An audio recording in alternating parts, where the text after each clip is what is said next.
Eu achava que 23 anos de casamento significavam uma lealdade inquebrável. Mas quando vi a minha mulher entrar pela porta à 1 da manhã, com o cabelo despenteado e uma costura rasgada no vestido, percebi que a minha vida tinha sido uma mentira. Nos olhos dela não havia culpa, apenas irritação por eu estar em casa. Ela não sabia de uma coisa: naquele momento, o marido amoroso morreu. Em vez dele, nasceu o seu pior pesadelo. Eu, Ricardo, construí um império com as minhas próprias mãos e estava pronto para destruir o mundo dela com a mesma precisão. O meu nome é Ricardo, tenho 49 anos e sou proprietário da empresa Navegação Atlântico. Crio instrumentos marítimos de alta precisão.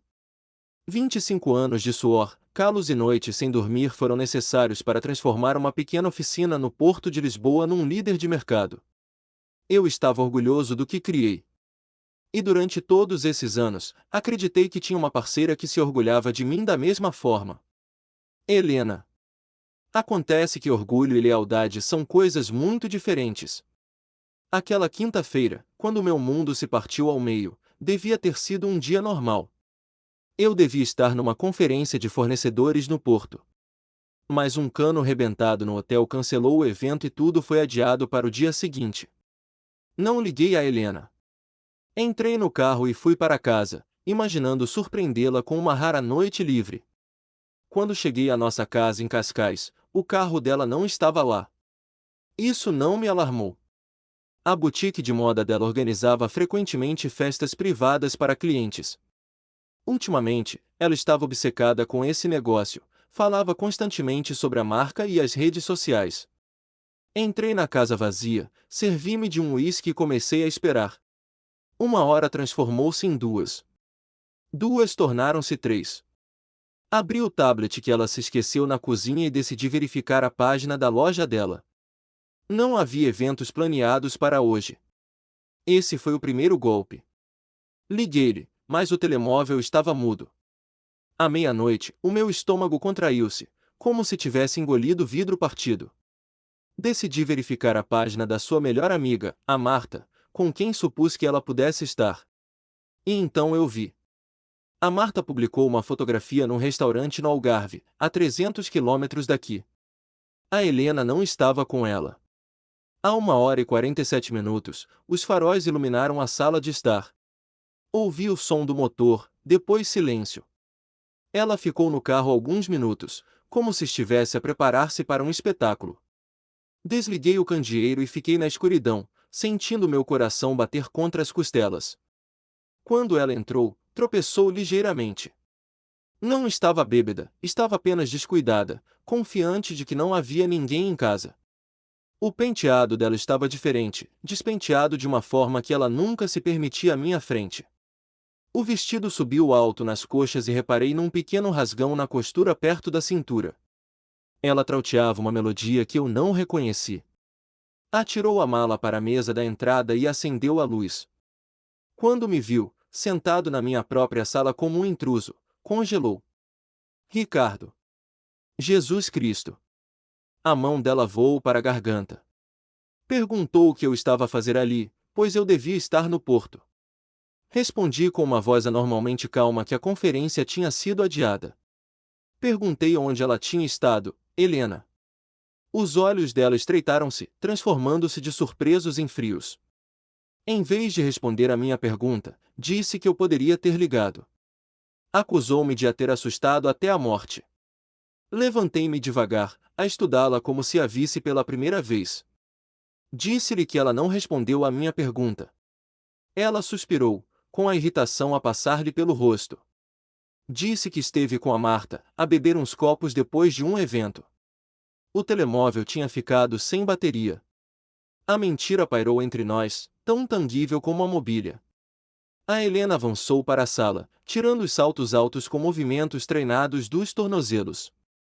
Parecia ensaiado, casual, como se tentasse normalizar chegar a casa perto da 1 da manhã.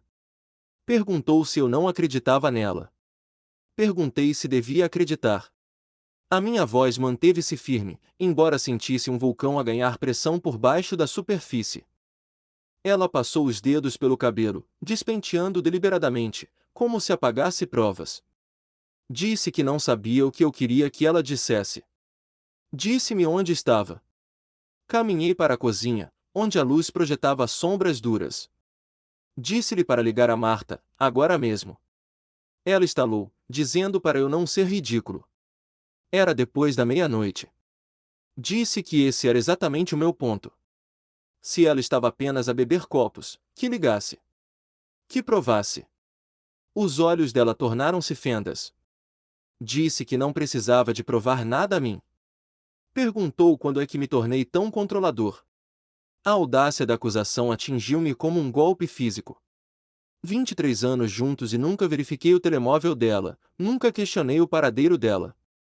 Até esta noite. Disse que isto não era sobre controlo. Era sobre respeito. O respeito que ela aparentemente não tem por mim, pelo nosso casamento, ou mesmo por si própria. Ela riu-se então. Um som que eu outrora achava bonito, mas que agora parecia água gelada na minha espinha. Disse para eu me ouvir. Uma noite ela chega tarde e de repente está a desrespeitar todo o casamento.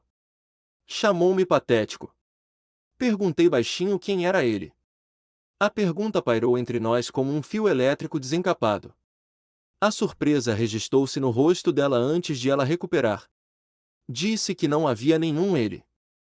Moveu-se em direção às escadas, dizendo que ia para a cama. Chamou-me paranoico e disse que estava demasiado cansada para isto. Bloqueei o caminho dela, sem lhe tocar, mas tornando impossível passar sem contato físico. Disse que o vestido dela estava rasgado. A mão dela voou para o pequeno rasgão perto da anca. Disse que prendeu numa cadeira no bar. Perguntou o que se passava comigo. Respondi que 23 anos se passavam comigo. 23 anos e ela nem sequer me podia dar a dignidade da verdade.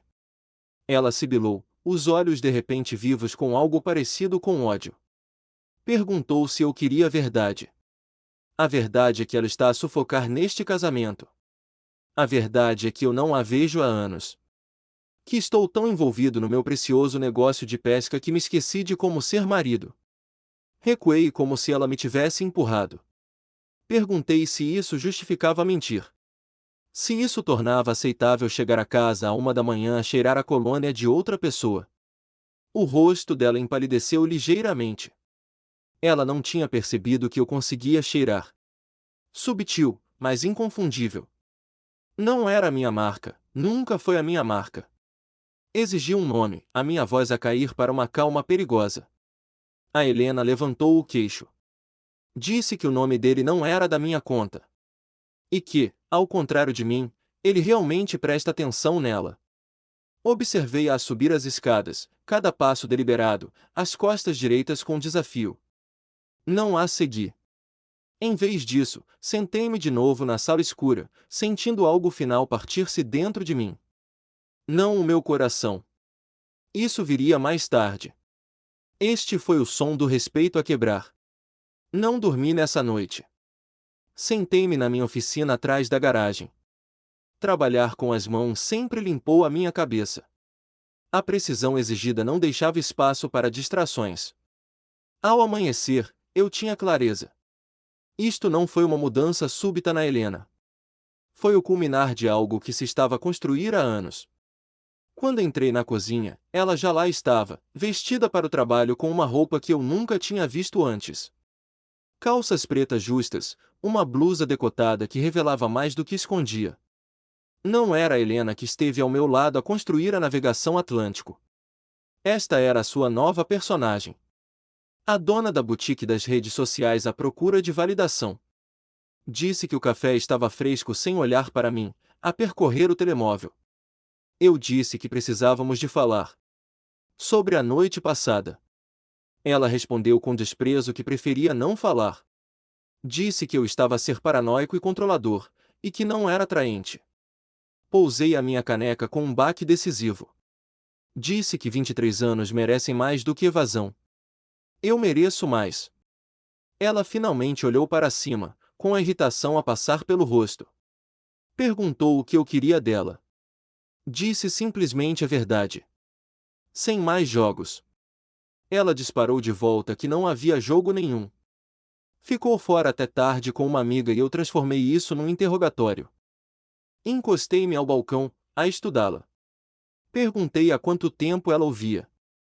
A tensão mais leve à volta dos olhos traiu-a, insistiu que não havia nenhum ele. Reformulei calmamente. Perguntei há quanto tempo ela dormia com outra pessoa. Ela levantou-se abruptamente, quase derrubando a cadeira. Disse que não tinha de ouvir isto. Concordei que não tinha. Mas afastar-se apenas confirma o que eu já sei. A Helena agarrou na mala. A voz a subir. Disse que o que eu sei é delirante. Que passei tantos anos obcecado com o meu equipamento que negligenciei tudo o resto, incluindo ela. Concluí calmamente que, em vez de falar comigo sobre isso, ela encontrou outra pessoa. O silêncio dela foi condenatório. Finalmente disse que o nome dele é Lucas. Levantou o queixo desafiadoramente. Disse que ele é modelo para o Instagram da boutique. Tem 29 anos e fala sentir-se viva novamente. A idade atingiu-me como um golpe físico. 29. Quase 20 anos mais novo. Repeti a pergunta, há quanto tempo? Ela disse 3 meses, observando-me cuidadosamente. Talvez seja uma crise de meia-idade. Talvez seja outra coisa. De qualquer forma, aconteceu.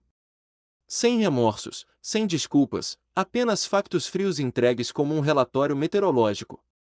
Perguntei se ele sabe que ela é casada. Ela desviou o olhar brevemente. Disse que sim, e que ele não se importa. Disse que ele a compreende, a implicação clara.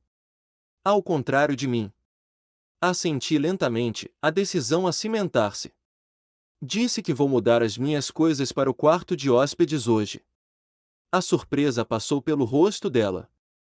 Ela esperava lágrimas, súplicas, talvez até violência, qualquer coisa menos resolução calma. Perguntou se era só isso. Corrigi-a. Não, não é só isso. Depois de 23 anos, 3 meses de mentiras e esta conversa onde ela nenhuma vez disse que sentia muito. Caminhei passando por ela em direção à porta, depois parei. Disse que construía a navegação Atlântico com estas mãos. E disse, Helena, que posso reconstruir a minha vida com elas também. Mas ela ainda não sabia que eu já tinha contactado meu advogado e o melhor detetive privado de Lisboa. A guerra tinha acabado de começar. Os dias que se seguiram foram marcados por um silêncio glacial na nossa casa em Cascais. A Helena passava a maior parte do tempo na boutique, ou pelo menos era o que ela afirmava. Eu já não sentia necessidade de perguntar onde ela realmente estava. Naquela segunda-feira de manhã, procurei o Tiago Ferreira, um velho amigo de pesca e um dos advogados de divórcio mais implacáveis de Lisboa. O conselho dele foi direto e necessário: documentar tudo, proteger os ativos e nunca abandonar a residência. Ele explicou que, embora a traição fosse evidente, a lei portuguesa foca-se agora na divisão de bens, e a navegação Atlântico estava em jogo. Passei a tarde no meu escritório a organizar décadas de registros financeiros. A Helena nunca mostrou interesse na operação diária da empresa, e essa negligência seria agora a minha maior vantagem. Quando ela chegou à casa e me viu rodeado de documentos na mesa de jantar, tentou manter um tom leve, mas a tensão era visível. Informei-a de que o Tiago já estava a tratar do processo de divórcio. A reação dela foi uma mistura de choque e audácia, sugerindo terapia de casal como se os últimos 3 meses de mentiras pudessem ser apagados com algumas sessões. Recusei firmemente qualquer tentativa de manipulação. Ela serviu-se de um uísque generoso e tentou uma tática de medo, afirmando que eu não teria como comprar a parte dela e que ela tinha direito à metade de tudo. Foi nesse momento que lhe recordei do acordo pré-nupcial que assinamos há 23 anos, algo que o pai dela insistira ser desnecessário na época, mas que eu nunca descartei. Aquele documento protegia especificamente os ativos comerciais que eu trouxe para o casamento. Pela primeira vez, vi a Helena genuinamente abalada, o poder estava a mudar de mãos. 3 dias depois, recebi uma chamada inesperada de um número desconhecido. Era Vanessa, uma funcionária da boutique da Helena, que pediu um encontro secreto num café longe de vista. O que ela me revelou foi um novo golpe. O Lucas não era apenas um amante, mas um cúmplice que estava a usar a Helena para financiar o seu estilo de vida. Mais do que isso, eles estavam a planear desviar o inventário da loja para um armazém externo, pretendendo declarar falência do negócio para reduzir o seu valor no divórcio. A Vanessa entregou-me provas digitais de conversas onde planeavam vender até a minha coleção privada de instrumentos náuticos antigos, avaliada em mais de 100 mil euros.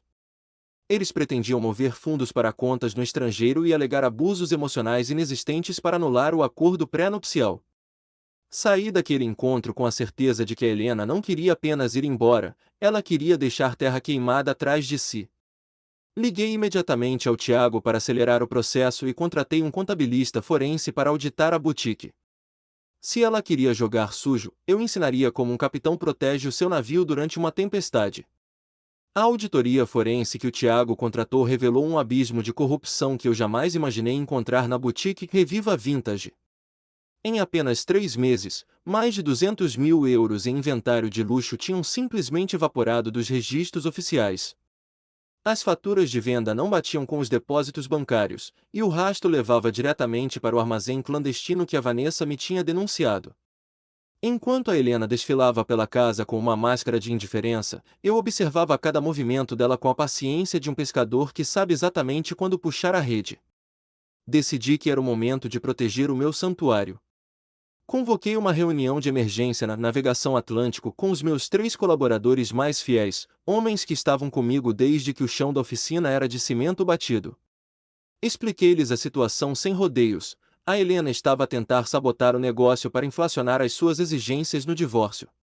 O Miguel, o meu gestor de produção há 15 anos, foi o primeiro a garantir lealdade absoluta. Implementamos novos protocolos de segurança digital, alteramos todas as palavras-passe e transferi os protótipos mais valiosos para um cofre externo seguro. Naquela noite, ao regressar a Cascais, encontrei a Helena à minha espera. Ela estava vestida para impressionar, usando um conjunto de seda que outrora me faria perder o fôlego, mas agora eu só conseguia ver o cálculo frio por trás do seu sorriso ensaiado. Ela tentou uma abordagem suave, uma tentativa desesperada de reconciliação, sugerindo que o divórcio era uma decisão precipitada e que 23 anos mereciam uma segunda oportunidade. Foi uma performance digna de um Oscar, mas eu permaneci imóvel, mantendo a distância física e emocional que o seu comportamento tinha cavado entre nós. Deixei que ela terminasse o seu discurso sobre salvar o nosso legado. Antes de lançar o meu contra-ataque verbal, perguntei-lhe se o interesse súbito em reconstruir o casamento tinha surgido porque o Lucas descobriu que o acordo pré-nupcial era mais sólido do que ele esperava. O rosto dela perdeu toda a cor quando mencionei o armazém secreto com o inventário desviado e a conspiração para forjar provas de abuso emocional. A fachada de esposa arrependida caiu num segundo, sendo substituída pela mesma fúria que eu vira na noite em que ela chegou tarde. Ela gritou que eu a estava a espiar, mas eu apenas lhe disse que as pessoas falam, especialmente aquelas que ela sempre subestimou e tratou com desdém. Informei-a de que o Tiago tinha tudo documentado e que as provas de fraude comercial eram suficientes para envolver o Ministério Público, o que poderia resultar em acusações criminais sérias. Disse-lhe que, apesar de tudo, não tinha prazer em vê-la em apuros legais, mas que protegeria o meu trabalho de uma vida inteira com todas as minhas forças. O ultimato foi lançado de forma clara e cortante: ou aceitava um divórcio limpo, mantendo a casa e uma compensação financeira justa, ou iríamos para o tribunal com todas as provas de roubo e má-fé expostas ao público. Eu manteria a totalidade da empresa e a minha coleção de instrumentos náuticos. Ela olhou para mim. Pela primeira vez, viu que o homem paciente e confiante que ela tinha manipulado durante décadas já não existia. No seu lugar estava alguém que ela já não conseguia controlar. A reunião final aconteceu no escritório do Tiago. Um ambiente neutro e austero. A Helena trouxe uma advogada agressiva, a doutora Patrícia Dawson, conhecida por tentar invalidar acordos pré-nupciais em casos de alto valor. A estratégia delas era alegar que a Helena tinha ajudado a construir a empresa e que o acordo assinado há 23 anos era obsoleto ou assinado sob pressão. Eu mantive o silêncio, deixando que o Tiago deslizasse a pasta com as provas da auditoria forense sobre a mesa.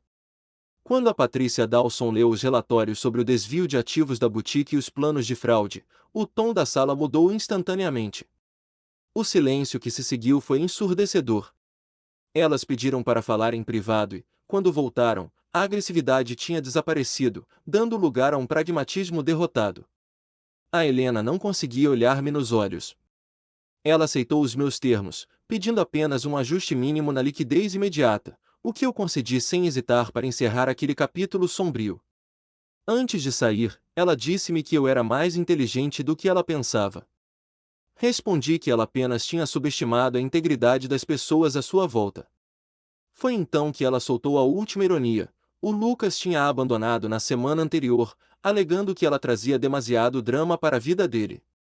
Não senti satisfação, apenas um cansaço profundo. Ao vê-la sair, percebi que a mulher com quem me casara tinha desaparecido muito antes de eu notar a sua ausência, consumida por uma ambição vazia que a deixou completamente sozinha. 6 meses após a finalização do divórcio, eu encontrava-me num estado de espírito que nunca julguei possível alcançar novamente. A nova oficina da Navegação Atlântico, estrategicamente localizada nos arredores de Lisboa, era um testemunho da minha resiliência. A luz do sol entrava pelas grandes janelas, iluminando os instrumentos náuticos e as bússolas de precisão expostas em paredes de madeira recuperada.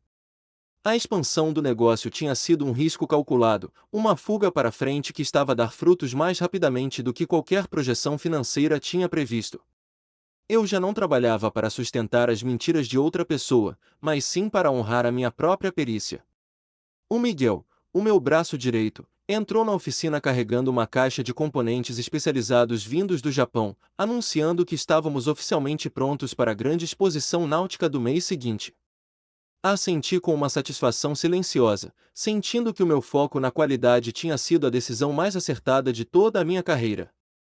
Enquanto planeávamos a montagem do estende, o Miguel mencionou, com alguma hesitação, que tinha ouvido notícias da Helena através de conhecidos comuns. Ela tinha vendido a casa em Cascais e mudado de cidade, tentando a sorte com uma nova cadeia de boutiques em outra região do país.